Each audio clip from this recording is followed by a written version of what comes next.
some smoking guns, especially on George Soros, Donald Trump can use as RICO charges. And Ryan is here to lay this all out. What did you find, Ryan? Well, we had some amazing findings according to George Soros's own files from his Open Society foundations. So myself, my colleagues at Capital Research Center basically went through as many grants of his, as many funding streams as we could find. And here's the smoking guns that we believe that President Trump, if he's informed of it, can use to go after Soros's network of hate in various ways.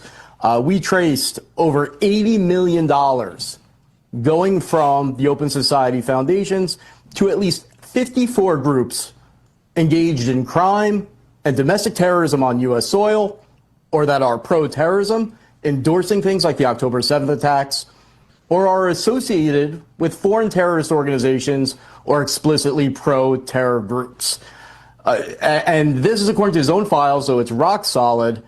And over all of that amount, over 23 million went to at least 7 groups that are doing things that meet the FBI's definition of domestic terrorism, including rioting and things like that. Can you be specific, more specific than this? Absolutely. I'm happy to. So the Center for Third World Organizing, for example, is an organization that has a hub that fused together several really extreme organizations.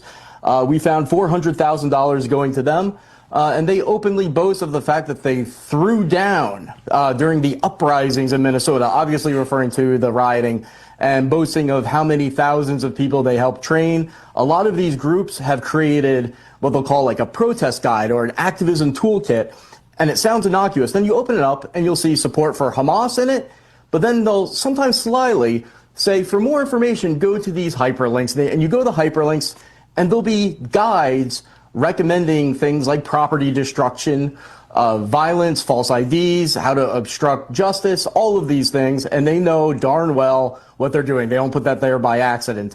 Some of the more careful ones will just direct their readership to anarchist websites with all that material, knowing that they'll see it when it's there.